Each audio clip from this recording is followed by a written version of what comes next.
নতুন একটি রেসিপির সাথে সুস্মিতাস কিচেনে সবাইকে স্বাগত। গরমের শুরুতে আলু দিয়ে সজনের ডাঁটার তরকারি এইভাবে একবার বানিয়ে দেখুন। ডাঁটাগুলো খুব সুন্দর নরমও হয় আর খেতে কিন্তু ভীষণই ভালো লাগে, আর খুব কম সময়ে খুব তাড়াতাড়ি বানিয়ে নেওয়া যায়।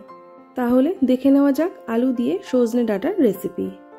সম্পূর্ণ রেসিপিটি দেখার পর ভালো লাগলে লাইক, শেয়ার আর সাবস্ক্রাইব করার অনুরোধ রইল। রান্নার জন্য নিয়েছি সজনে ডাঁটা।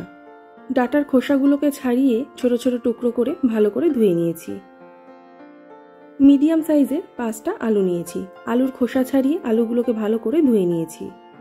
আলুগুলোকে একটু সরু লম্বা লম্বা করে কেটে নেব।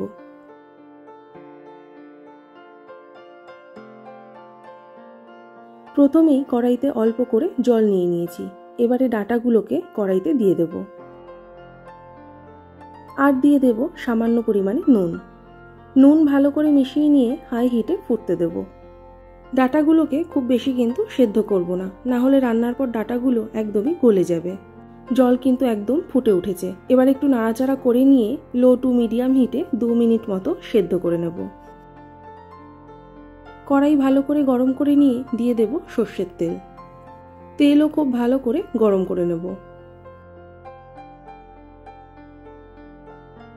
এখন দিয়ে দেব বিউলির ডালের বড়ি। লো টু মিডিয়াম হিটে হালকা লাল করে বড়িগুলোকে ভেজে নেব। আলু ডাঁটার তরকারিতে এভাবে বড়ি দিয়ে রান্না করলে তরকারির স্বাদ কিন্তু খুবই ভালো হয়। বড়িগুলো ভাজা হয়ে এসেছে, এবারে তুলে নেব।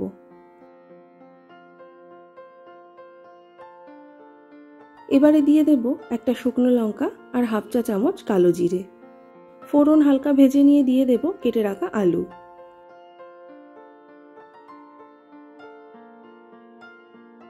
এবারে আলুগুলোকে 3 থেকে 4 মিনিট হাই হিটে ভালো করে ভেজে নেব।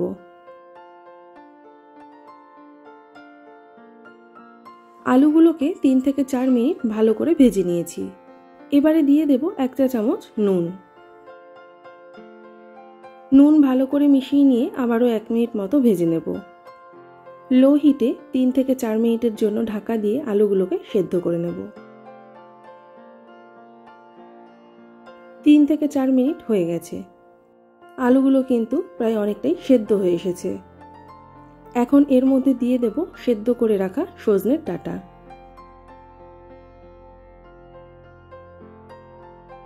দিয়ে দেব হাফ চা চামচ হলুদ। এখন ডাঁটা আর আলুগুলো হলুদের সাথে মিশিয়ে নিয়ে আবারও হাই হিটে 2 থেকে 3 মিনিট ভেজে নেব। এইভাবে ডাঁটা অল্প সেদ্ধ করে নিয়ে রান্না করলে ডাঁটাগুলো খেতেও যেমন ভালো লাগে আর ডাঁটাগুলো খুব সুন্দর নরমও হয়। এবারে বানিয়ে নেব মশলা। নিয়ে নেব 4 চামচ পোস্ত। মশলার পরিমাণ কিন্তু একদমই নিজেদের ওপর কম বেশি করা যাবে। আর নিয়ে নেব 1.5 চামচ সাদা সর্ষে। পোস্ত আর সর্ষে শুকনো গুঁড়ো করে নিলাম। দিয়ে দেব কয়েকটা কাঁচা লঙ্কা। ঝালের পরিমাণ একদমই নিজেদের ইচ্ছে মতো। অল্প জল মিশিয়ে স্মুথ একটা পেস্ট বানিয়ে নিলাম। এদিকে ডাঁটার আলুগুলোকে ভালো করে ভেজে নিয়েছি।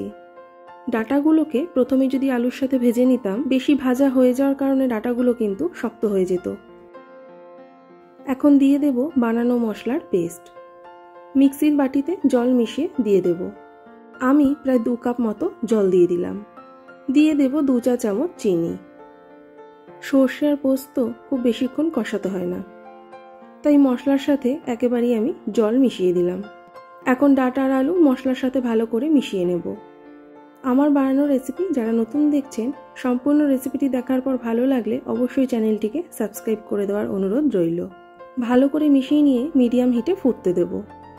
আমার বানানো আরও অনেক নিরামিষ রেসিপি আছে, আমি ডেসক্রিপশন বক্সে লিঙ্ক দিয়ে দেব, আপনারা চাইলে অবশ্যই দেখে নিতে পারেন।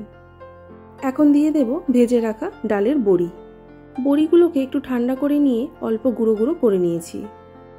বড়িগুলোকে ভালো করে মিশিয়ে নিয়ে লো হিটে 1 মিনিট মতো ঢাকা দিয়ে রাখবো। এতে বড়ির যে টেস্ট তরকারির সাথে ভালো মতো মিশে যাবে। প্রায় 1 থেকে 1.5 মিনিট হয়ে গেছে। এখন তরকারি একটু নাড়াচাড়া করে নেব। এই সময় নুন আর মিষ্টির পরিমাণ একটু দেখে নিতে হবে। নুন, ঝাল আর মিষ্টির পরিমাণ পুরোটাই নিজেদের ইচ্ছে মতো। ঝোলের পরিমাণ একটু বেশি রাখতে চাইলে তাহলে জলের পরিমাণও অল্প বাড়িয়ে দিতে হবে। তবে এই ধরনের ডাঁটা আলুর তরকারি এরকম একটু মাখামাখাই বেশি ভালো লাগে। ঝোলের পরিমাণ এইটুকু কিন্তু রাখতেই হবে, না হলে তরকারি ঠান্ডা হয়ে যাওয়ার পর একদমই শুকিয়ে যাবে। তাহলে রেডি আমাদের আজকের ডাঁটা আলুর তরকারি। আশা করি আজকের রেসিপিটি আপনাদের ভালো লাগবে, আর ভালো লাগলে কমেন্টে জানাতে কিন্তু একদমই ভুলবেন না। তাহলে আবার দেখা হবে অন্য কোনো দিন অন্য কোনো রেসিপি নিয়ে।